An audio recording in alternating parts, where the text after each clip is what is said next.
Hello, everyone. I am Betsy Fischer Martin, and I am the Executive Director of the Women in Politics Institute at American University. Welcome to our second installment of our summer series, Women on Wednesday.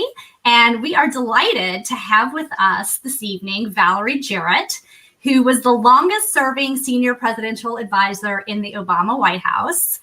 She was there at the very beginning, even advising Obama during the campaign, of course, and she was there to the very end. I think, Valerie, you may have been one of the last staff literally turning out the lights on January 20th. That is very true, Betsy. Yeah. I left after the Obamas set off for the inauguration. Yep. And so now, instead of writing the typical Washington tell-all after leaving the administration, she has written a terrific book about everything that she has learned along the way, not only as a public servant, but also as a business leader and a lawyer, a mother, a daughter, and now a grandmother. So the book is officially out in paperback now. So we're delighted, Valerie, that you're here to share some of your wisdom with us. For those not familiar with this platform, Crowdcast, you'll see a button at the bottom of the screen to ask a question.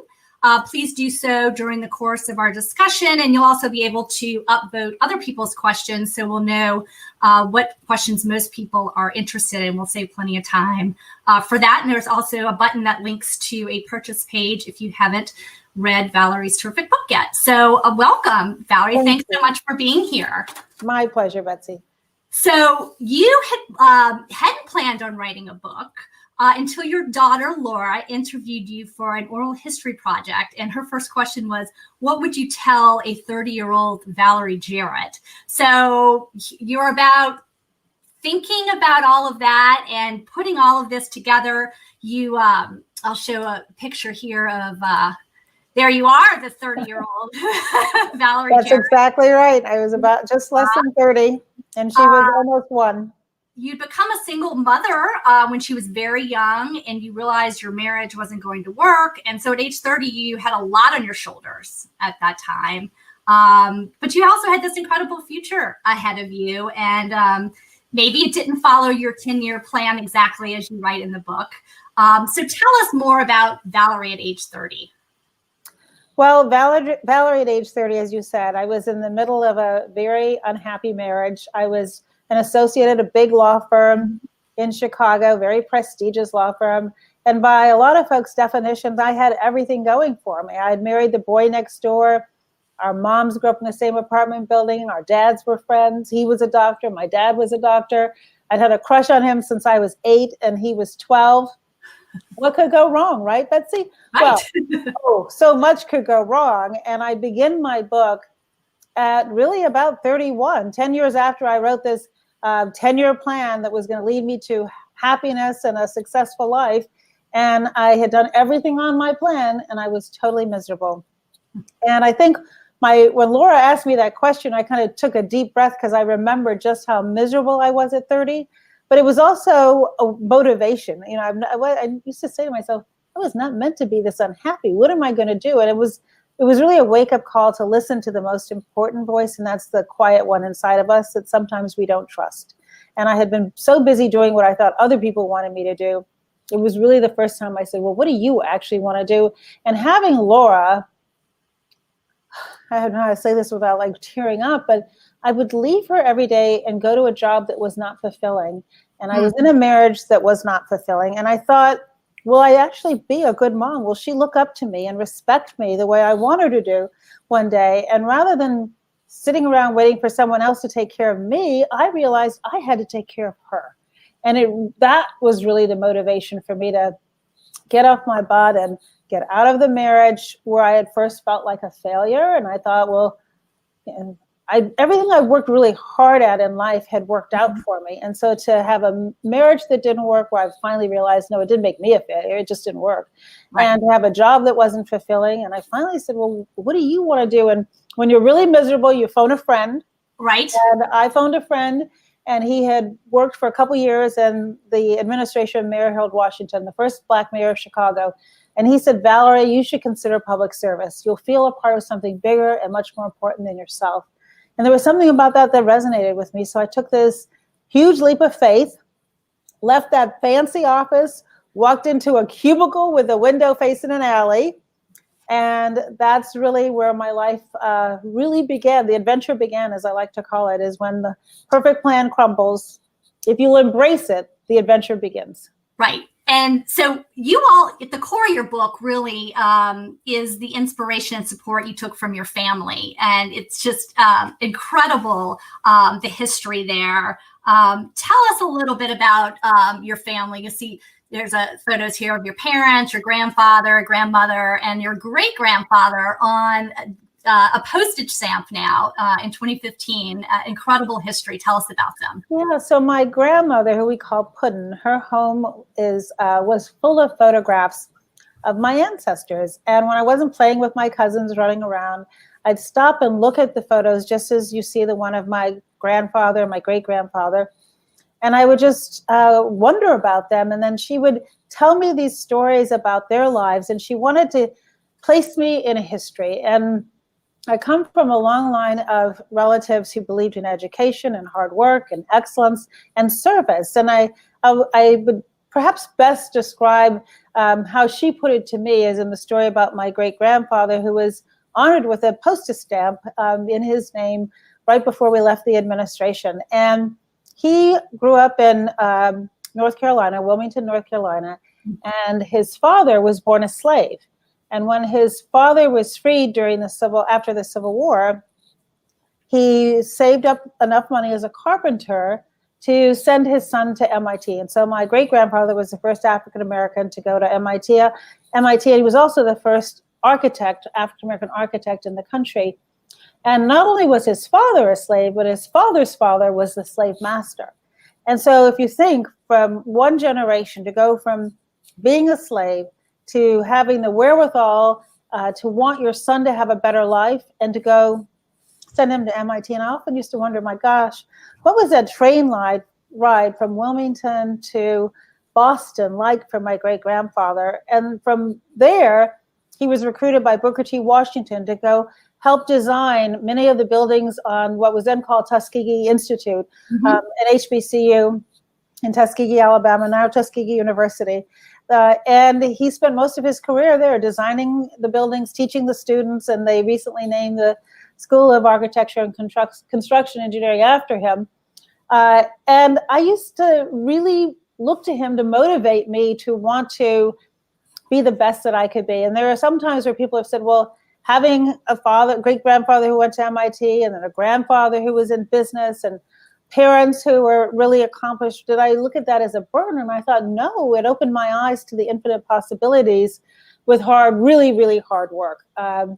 So we are a family of storytellers, and those storytellers really helped me. And in my paperback book, where I added 2 chapters, so the last chapter is dedicated really to my grandson. Still can't, those words have a hard time coming out. My grandson, who's 10 months old this week.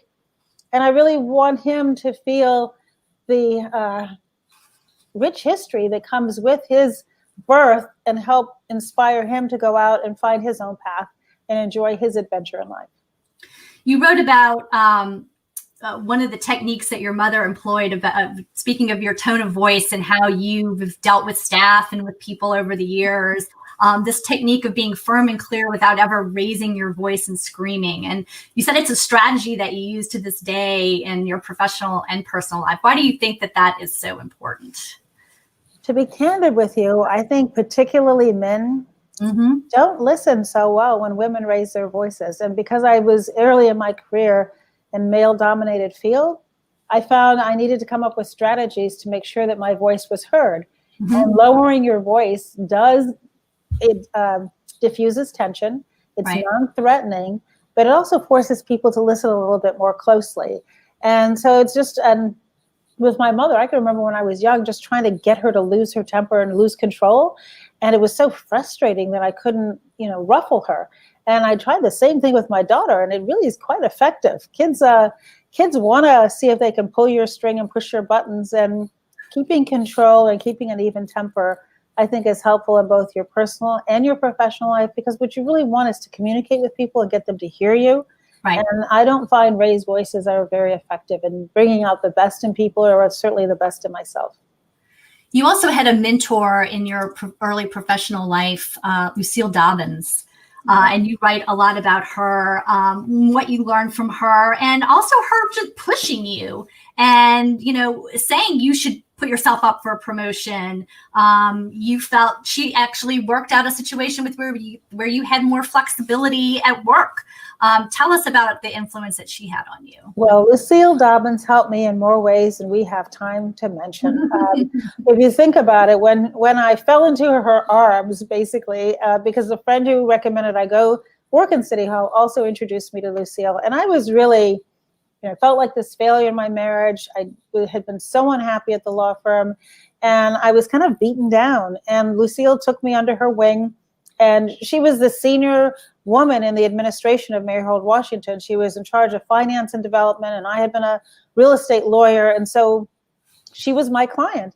And she would do things like come by my home in the evening so that I could go home and put Laura to bed. I'd cook dinner, so she'd get a meal out of it. Then we'd work from my home after dinner on her way home. And she was a mom, too. She had a 16-year-old daughter, Diane, at the time. And so she'd been through what I'd been through in terms of raising a young child, and she knew that flexibility was important.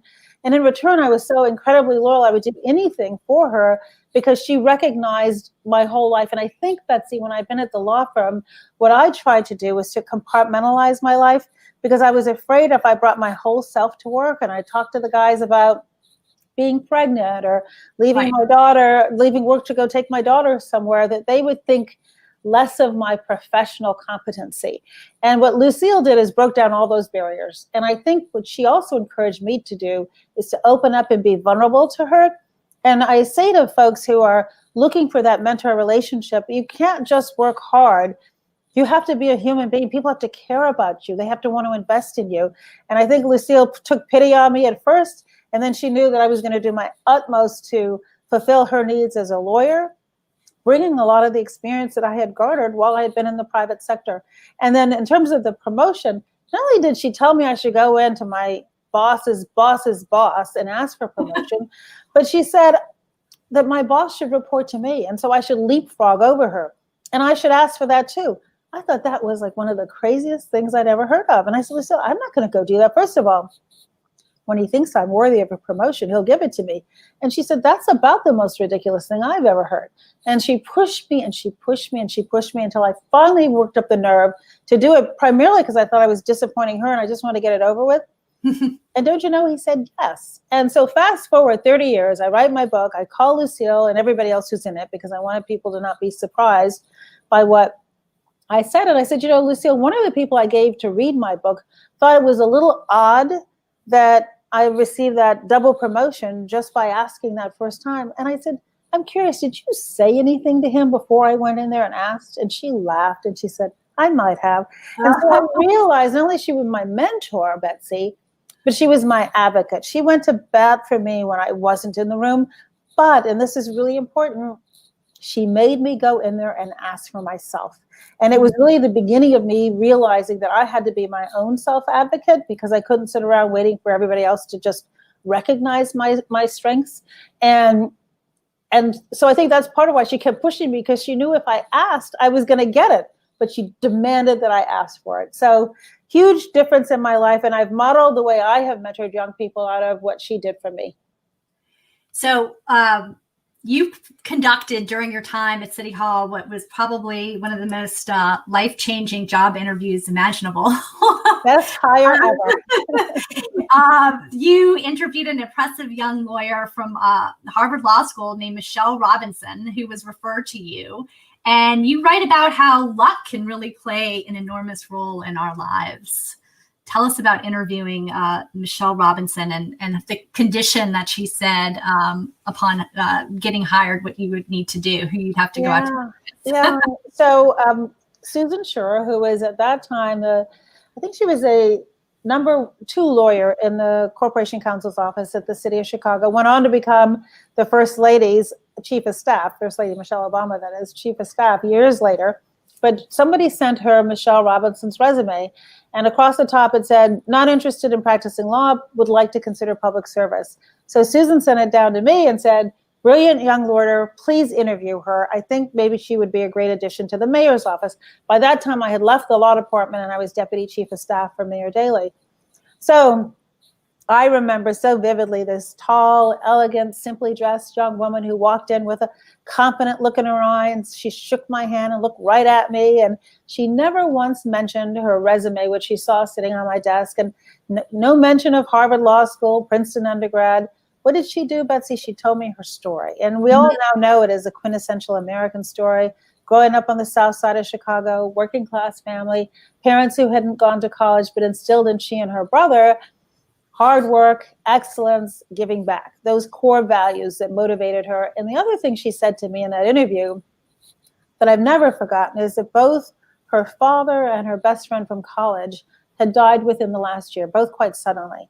And it was really a horrendous wake-up call about the importance of making your life count. And she thought, well, they're not here to live out their lives. What am I going to do with my life to make it meaningful? And I think in a sense, it was the same way I felt about Laura and how I wanted her to look up to me and that I was doing something purposeful with my life. And so we clicked right away. Although I will say she asked me some really hard questions and I had just been promoted. So I didn't really have the answers to all those questions. And she kind of showed me by her example that interviewing should be a two-way street. It wasn't just that she was selling herself. It was just she wanted to make sure that this was the right fit. So after I gave her a job offer on the spot, which, by the way, I had no authority to give her, a few days later, we were talking. By that time, I'd cleared the offer with my boss. And she said, well, I got to tell you, I have some bad news. And I said, well, what's that? And she said, well, my fiance doesn't think it's such a good idea. I said, well, who's your fiance? And why do we care what he thinks about this? And she chuckled and she said, well, his name is Barack Obama, and he started his career as a community organizer on the south side of Chicago. And he has some reservations about me going right from a law firm into a political environment. She said, at least you practiced law for 4 years at the city and kind of got your feet wet. I'd be going right into politics. Would you have dinner with us? And I said, yes. And that's the beginning of what was now nearly a 30-year relationship. We met in the summer of 1991. And you all immediately clicked and all became good friends. We did click. And I think, again, to the point of when you go out and have dinner with people, you ask all kinds of questions that you wouldn't necessarily ask in a formal interview setting. And I remember he was really curious. He's like, well, where are you from? I said, Chicago. And he said, you grow up here? And I said, yeah. And he said, were you born here? And I said, no. And I always kind of would take a deep breath when I'd say, no, I was born in Shiraz, Iran. And he, unlike a lot of people who you could imagine, well, the first part of my life, nobody'd heard of Iran. And then everybody'd heard of it after the Carter administration's hostage crisis. And let's face it, it's gone downhill since then. But at the time I was born there, the United States and Iran had very strong diplomatic relationships. And my father, who was a physician, as I mentioned, could not find a job at an academic institution in the United States comparable to his white counterparts. So he and my mom started looking for opportunities outside of the United States. And don't you know, he landed this opportunity to start the first hospital in Shiraz, Iran, the Namazi Hospital, and chair the Department of Pathology. And I was the second baby born in that hospital. They practiced on some other baby first. And we lived there till I was 5. And so I told then Barack Obama, he was fresh out of law school right then, the story. And then he started telling me about his life in Indonesia as a child. And we started comparing what we'd learned from those experiences growing up outside of the country, outside the United States for a portion of our childhood, how it gave us an appreciation for the United States that some people don't have if they haven't seen real poverty and the kinds of diseases that went untreated oftentimes in underdeveloped countries at the time. And we also have this sense that we could both walk into a room and find something in common with whoever's in the room, because we grew up with children from all over the world where language wasn't a barrier, geography, race, religion, whatever. None of those were barriers. We were just kids. And so there's kind of an expectation that we both had. And all of that we discussed at a very long 3-hour dinner. And at the end of the dinner, I must have done something right, because she did come and join the Daley administration. And we have been fast friends ever since. So 3 of us. And then fast forwarding to his decision to make a run. Was it for the Senate? It must have been for the Senate. Yeah, we didn't think that was such a good idea. He says, wow, you're going around the table, everyone's talking about it. And I think it was you, we write in the book, that said, it's really expensive. You're going to have to raise a lot of money. And then what do you know? He says, well, that's what you're going to do, Valerie. Yeah. He said, you'll chair the finance committee. Yeah. And this was a brunch at my home designed and orchestrated really by his wife to talk him out of doing this. And she was one of the last voices to be heard. And she said, okay, so now if you do this and you lose, because you're going to lose because you just lost your congressional race, how do you think you're going to win statewide? Are we done with politics? Will you go get a real job? And he said, yes, if this will be my last campaign, if I lose it. And so she's like, all right, let's get in there and let's get this over with. And needless to say, he won. And I will tell you, when we had that first dinner that I just described to you, at the end of the dinner, I was so impressed with both of them. And he had made it clear he was interested in politics as a possibility for how he would serve. And I thought, I bet one day he could be mayor of Chicago. That was kind of the ceiling I had for him. And so needless to say, he's outperformed.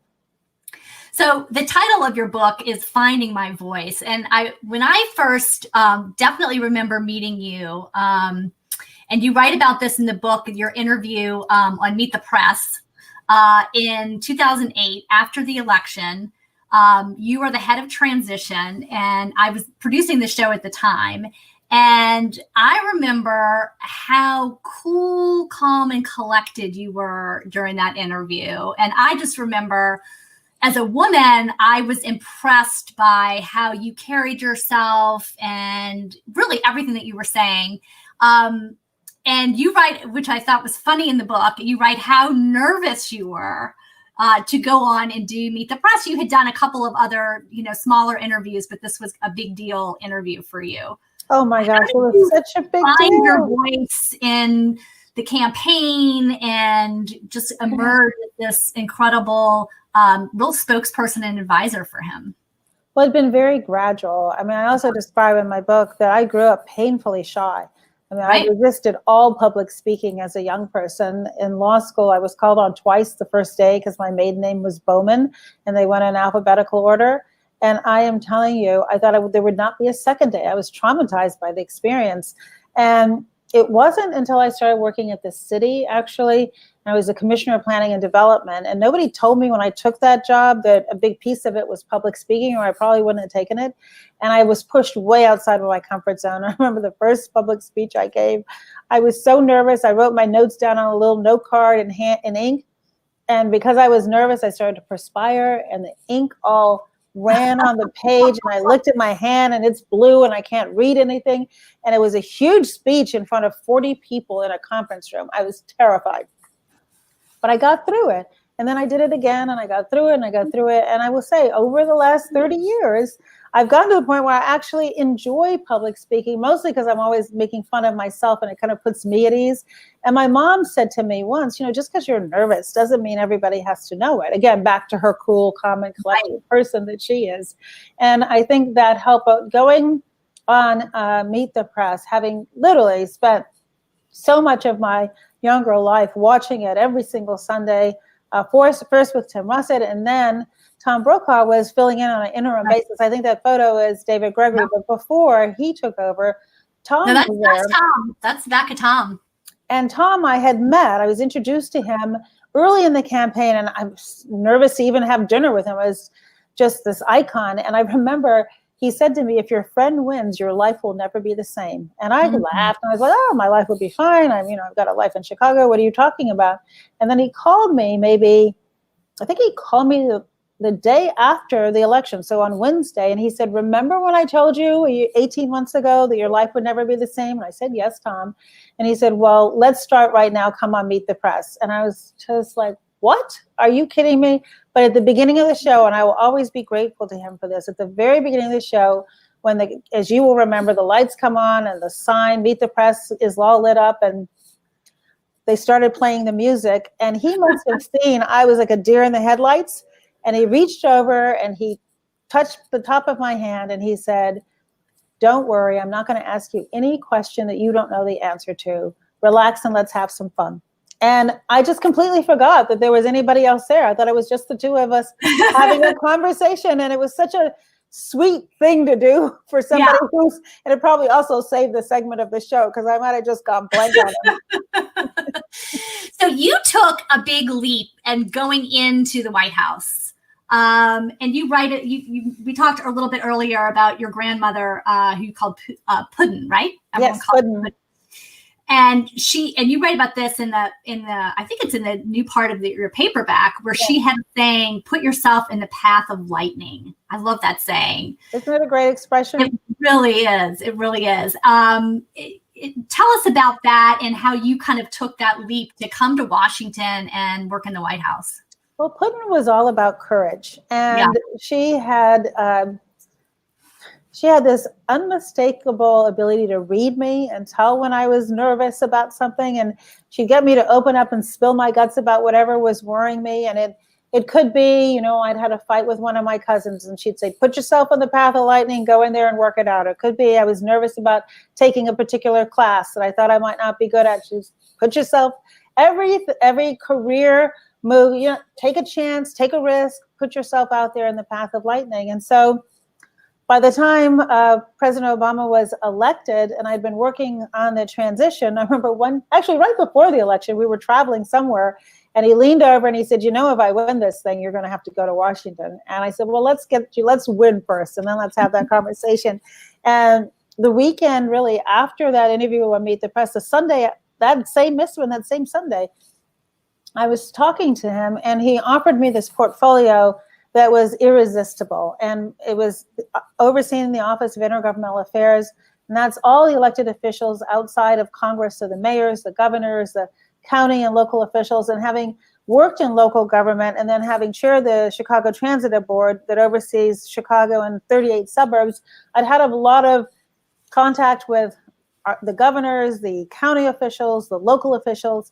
And then he also offered me public engagement, and a big piece of my portfolio in the mayor's office and in the planning department had been civic engagement. And I had learned at the local level how to listen first. I think sometimes people think that once you're elected, you're supposed to have all the answers. But I believed, and certainly Barack Obama believed, that a big part of what we had to do is to engage and listen and make sure that the decisions we made were informed by the people whose lives were going to be impacted.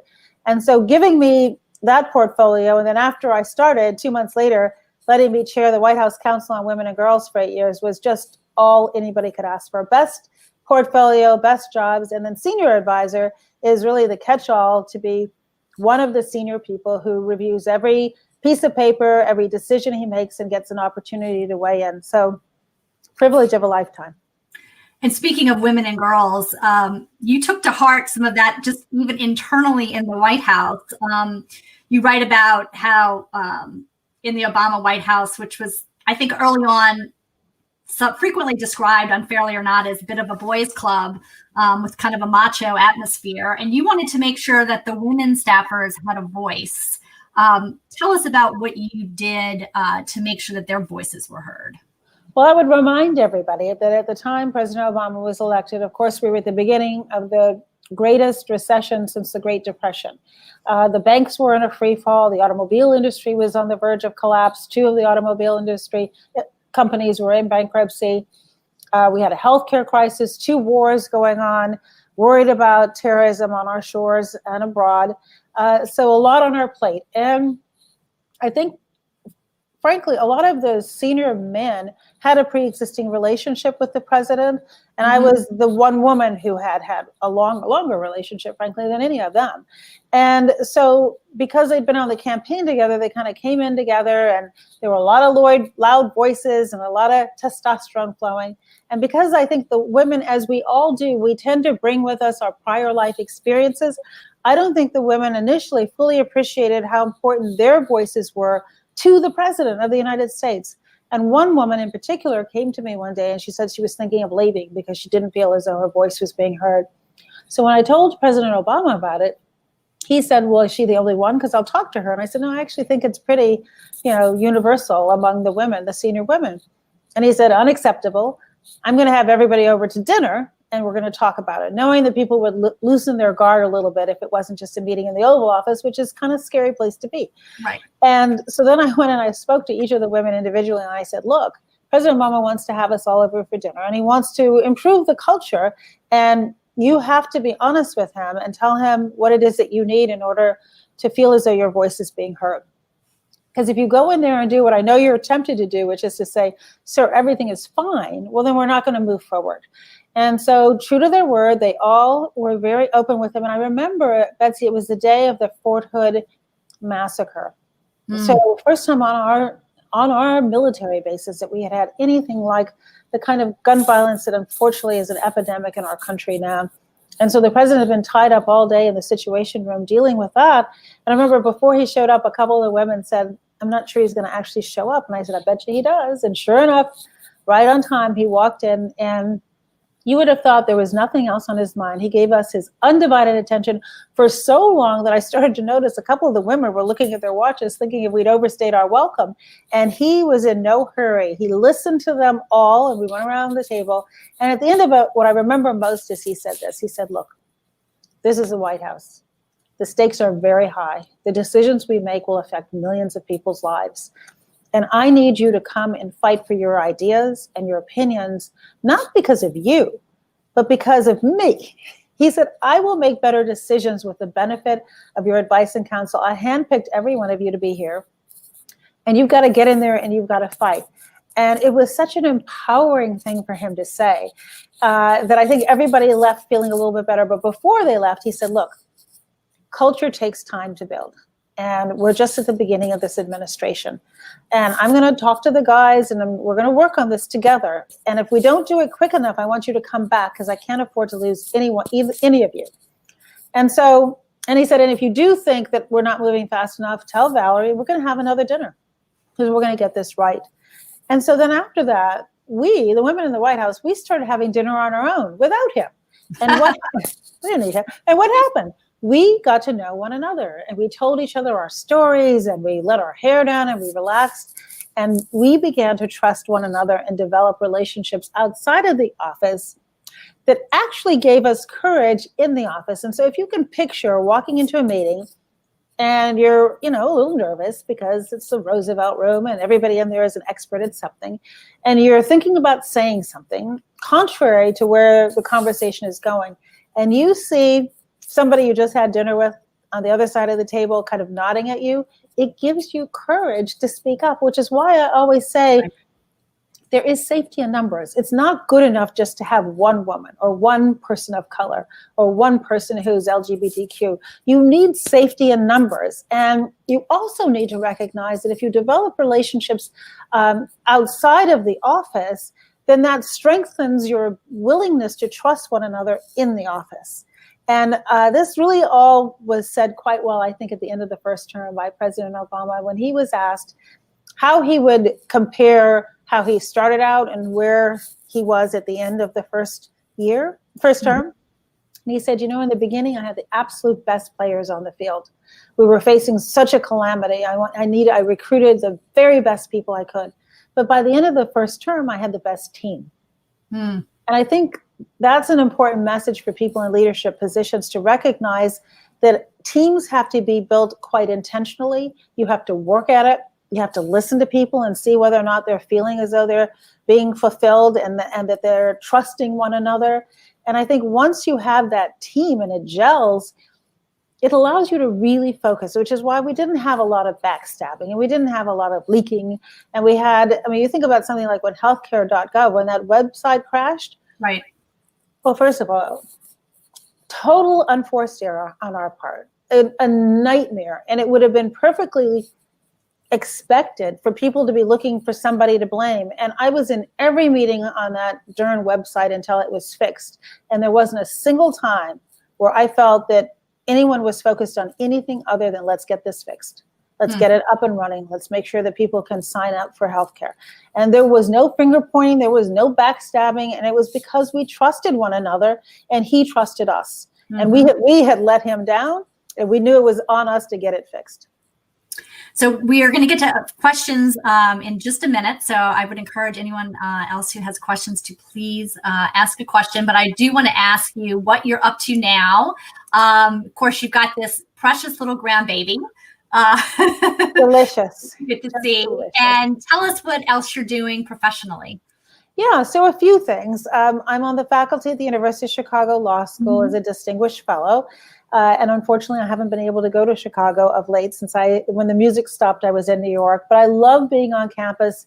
I had been chair of the medical center board there and vice chair of the university, had gone to the laboratory school for elementary school and high school that's affiliated with the university. My dad, when he came back to Chicago, joined the faculty and spent the rest of his career there. My mom went there for her master's. So being a part of the University of Chicago family is extraordinarily rewarding to me.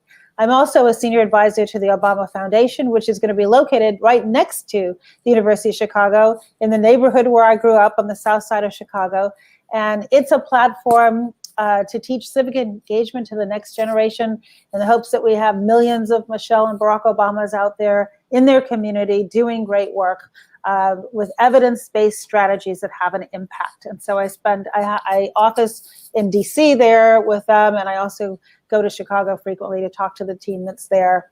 In fact, we had a call today on the design, which is coming along really well for the building. And then I chair When We All Vote, which is an organization that Michelle Obama launched a couple of years ago, a nonpartisan effort to change the culture in our country around voting. And it's increasingly challenging in this current climate when we're dealing with a pandemic. And we saw what happened in Wisconsin a few weeks ago, where people were having to choose between voting and keeping themselves healthy, and we shouldn't have to make that choice.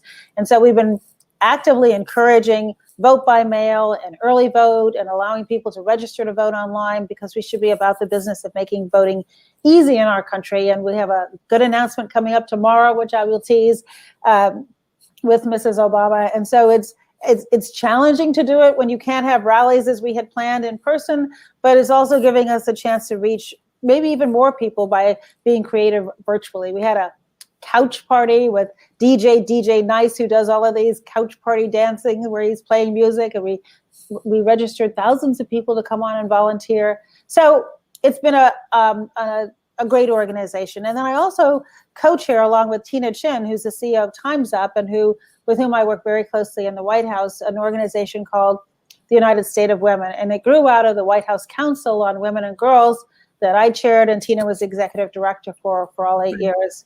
And that's another not-for-profit 501c3 designed to close the gender gap and share best practices around the country. And then I joined a few boards and wrote a book and wake up every day looking forward to seeing my family, my grandson and my daughter and son-in-law, who live about a mile from me here in New York. So let's see, we've got a couple of questions.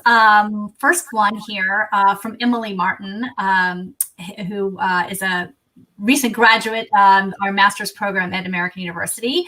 What advice do you have for young women who want to run for office or pursue another career in public service? Do so. Take that leap of faith. There's a great organization here in New York called Run for Something, headed by Amanda Lippman. And if you're really interested, I suggest that you reach out to Amanda. She offers both technical assistance as well as the potential for funding for those first-time candidates who want to run for office. I always say it's nice to start local. I learned a lot, as I mentioned to you, starting in local government, and it teaches you to listen, and it teaches you how to recognize that it's 24/7. I can remember when I was in Chicago working in the government, boy, you couldn't go to the grocery store, or the dry cleaners, or the park. People had your phone number, they knew where you lived, and it was 24/7, and that's as it should be. And I think that having that experience in elected office or as a public servant is so valuable for anything else that you do. So I really encourage people. It's not for the faint at heart, and in this climate and every climate, you have to learn, as I describe in my book, to absorb pain without that pain either debilitating you or making you numb. Right. And you have to remember this isn't about you, it's about service. And true public servants are able to know that their cause is noble. And that, to me, that gave me the strength to deal with, a lot of incoming fire that's just inevitable. I'll put a plug in too for our institute. We run a program called We Lead, which is a campaign training program for young women who want to run for office. And I think it's important that young women have the tools and the confidence to order to make that step. So, and I know that there's several different programs out there. Ours is a nonpartisan program, but the Democratic Party and Republican Party and some other groups have them as well. And I always think that it's a great experience for people. And that resource wasn't available when I first started. And so I encourage people to take advantage of it. If elected, for example, former Mayor Bloomberg runs a program for new mayors. I was just doing an Instagram Live with Mayor Keisha Lance Bottoms from Atlanta, and she was familiar with that program, had been through it, and thought it was really useful. So figuring out how to hit the ground running and doing your homework is really important. And going into it with a mission to serve and make the city, county, country better, and keeping that front and center, I think, is also really important. Here's a question from Maggie. She says, thank you for sharing your experience with us. How can young women advocate for themselves? I always feel uncomfortable asking people for things. Yes, you have to get comfortable being uncomfortable. And I say that still having a hard time doing it. And it's something in our DNA as women. And I think Lucille, look, she pushed me to do something that I didn't want to do, and because it made me uncomfortable. And she said, you need to get comfortable being your advocate, because if you don't advocate for yourself, then you're just basically being a passive participant in your own life. And I think that getting your arms around that, even if it makes you uncomfortable, just keep practicing it. And you're going to do it in a way that's not annoying, the way maybe some men might do, but you have to be able to speak up for yourself. And I will say, one of the lessons that I learned that I described in my book early as well is not only was Lucille a great mentor and helped me be an advocate, but I also had this crazy expectation that I could be perfect at everything. Mm-hmm. And when I wasn't, and when I started dropping balls all around me, I thought, well, there must be something wrong with me. And maybe if I just was smarter, or I worked harder, better organized, slept fewer hours, although I don't know how I could have slept any fewer hours, then maybe this wouldn't all be so hard. And I think part of what drove me into this fight for gender equity 30 years ago is when I was feeling like I was holding on by my fingertips. I had a good job. I had health insurance. I had parents who lived a mile away. My dad took my daughter and picked her up every day when she was in school.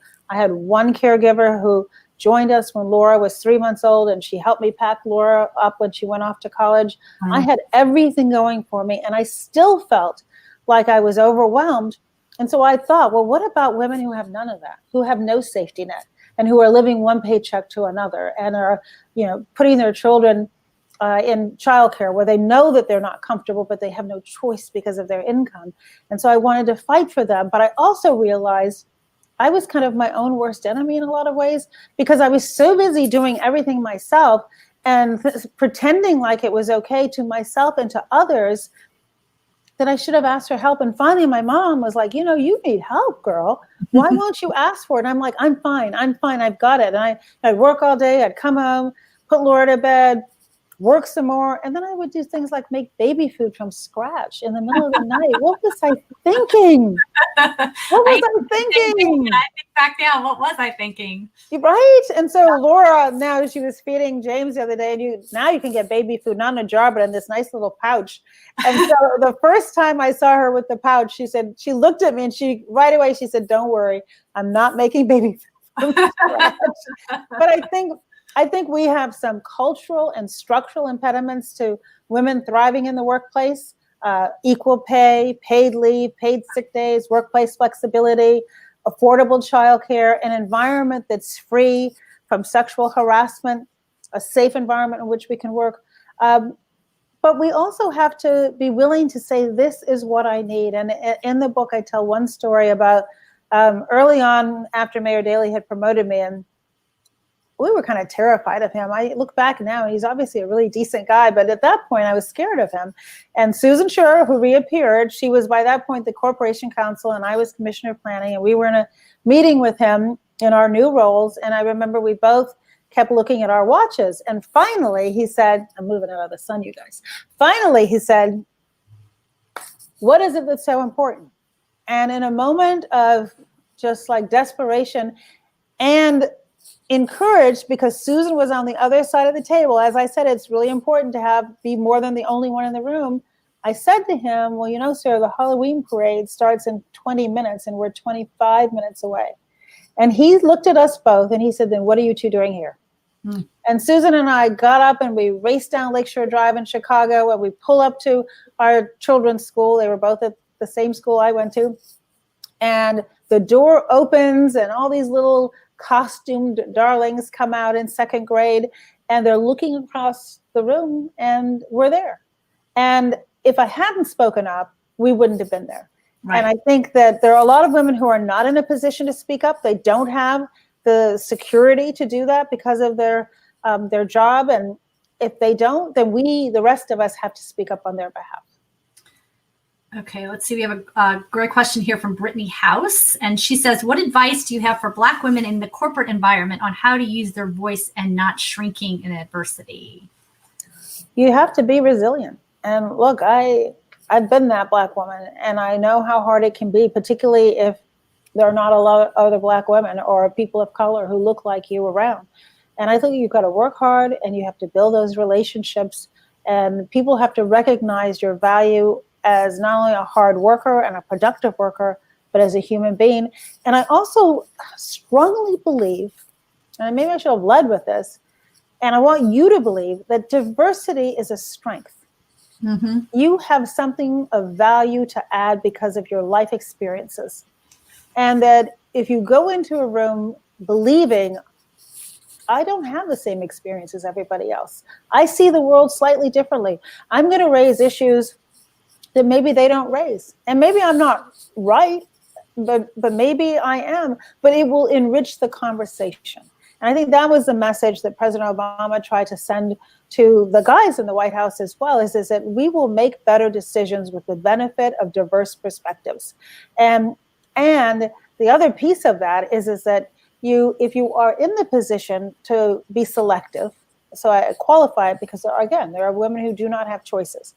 But if you are in the position to be selective, be like Michelle Robinson was with me. Push and ask questions as you're going in to make sure that you're going into a culture where you can thrive.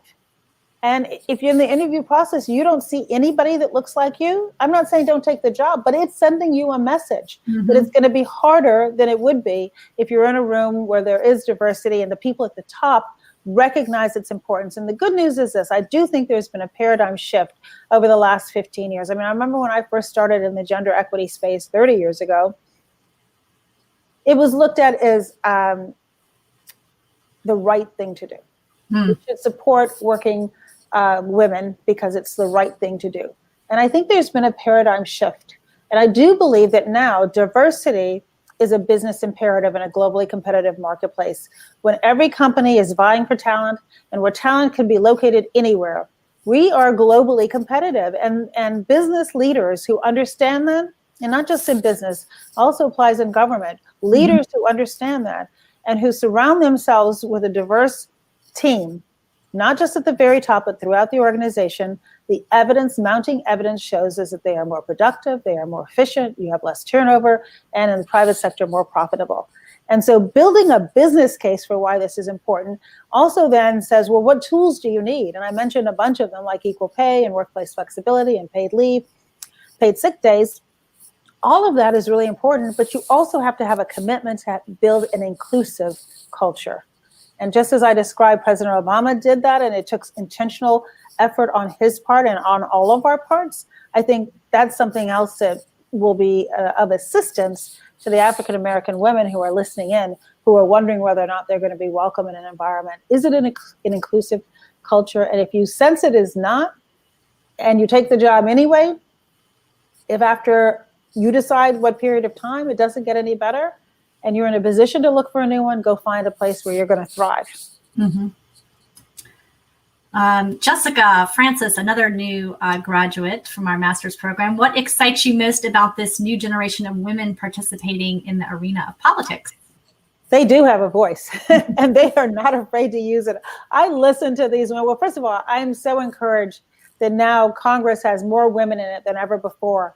And I would have welcomed, and this isn't about party affiliation at all, I just would have welcomed there being more women in Congress. I think life would have been a lot easier for us if that had been the case.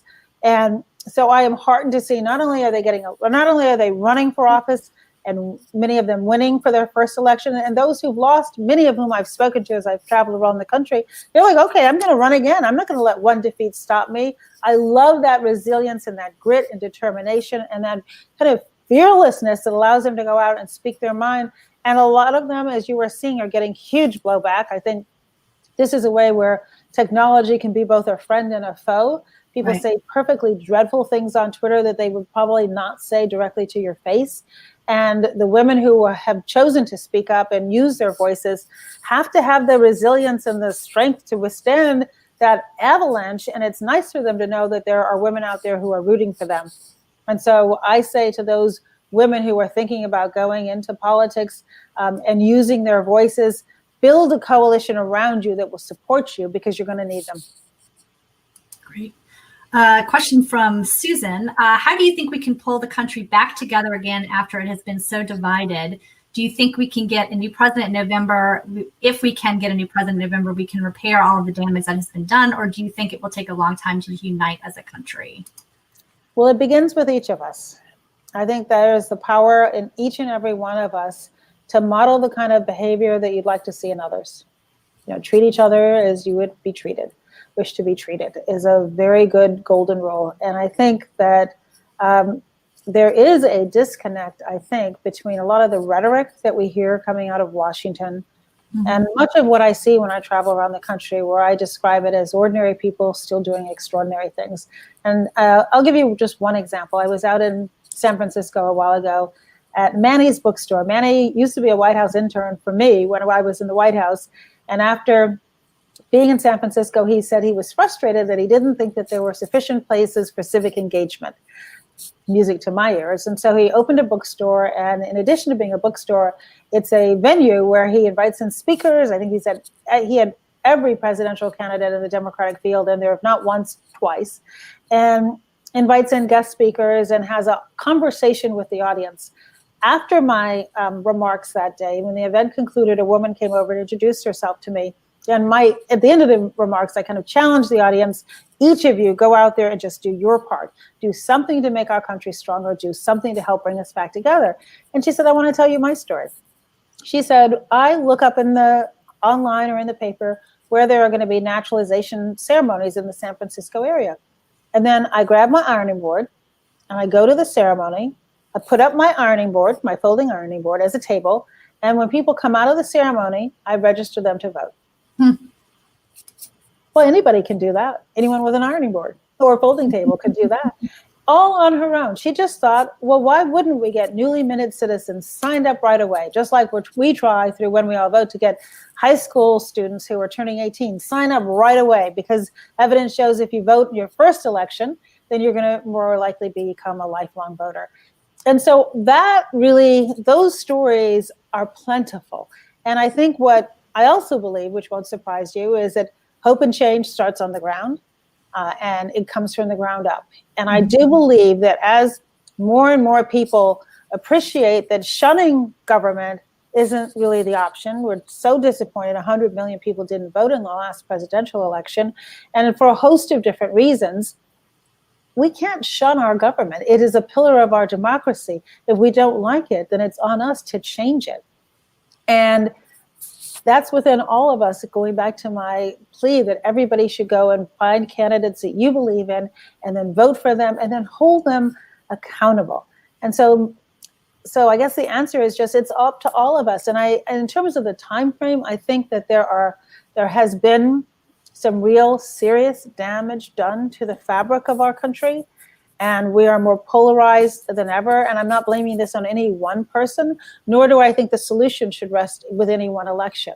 And I think that some of what we see is symptomatic of a bigger problem. And so what can we all do to get outside of our comfort zone, listen to people with whom we disagree, and try to find that common ground? And I think the media can be a huge help in this as well. I think we've gotten into a period where you'll hear two stories, and then you wonder, well, which one is actually accurate? Right. Well, oftentimes one is right and one is wrong. And I think the media can help by making it clearer for us. And right now, our information is on demand, right? So I used to listen to Tim Russert or Walter Cronkite.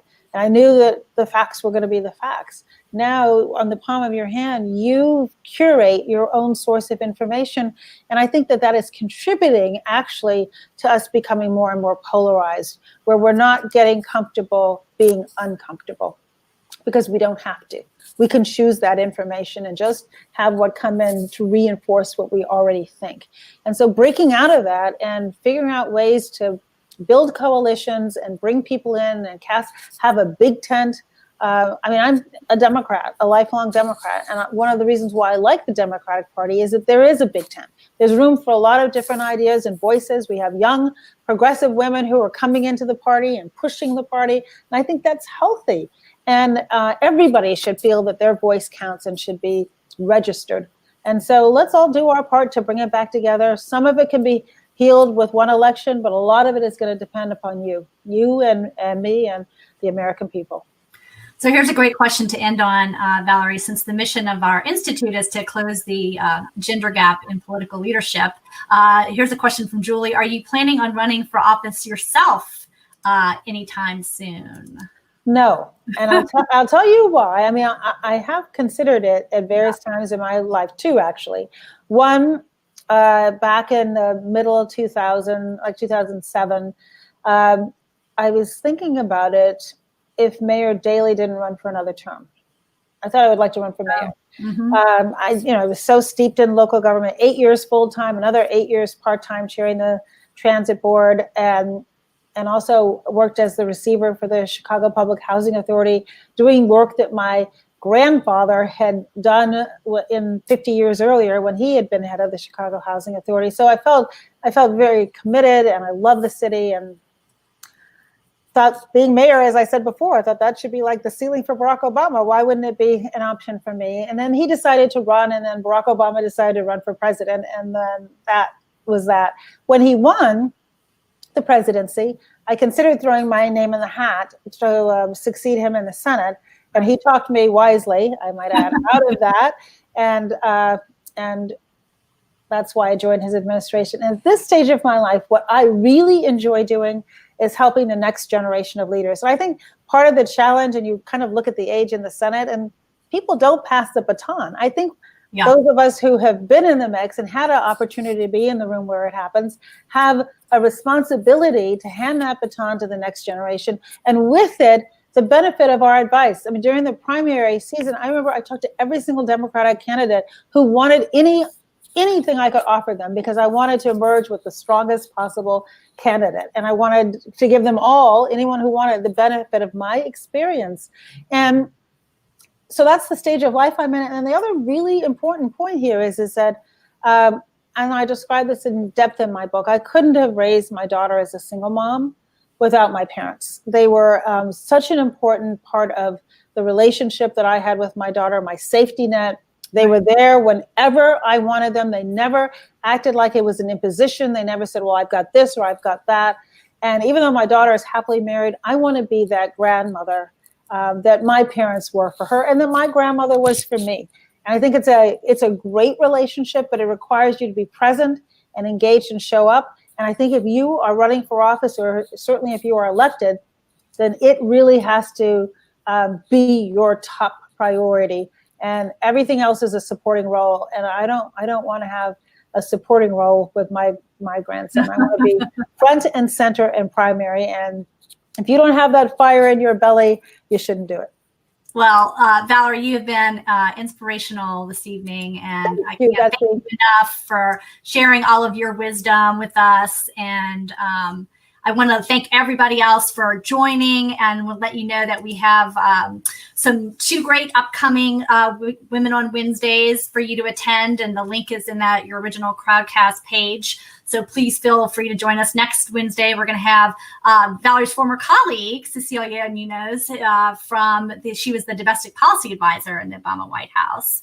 And she's going to be here with her new book. And then the week after that, we are going to talk about Republican women running for office and talk to the recruitment chair of the National Republican Congressional Campaign Committee, and also the executive director of the NRCC as well. So they'll be here to talk about Republican women running. So we hope you will join us for that. And great to see you, Valerie, and Thank stay you, safe Betsy. and healthy. And thanks once again, everybody. Thanks so much, Betsy. Bye-bye, Take care. everybody. Bye-bye.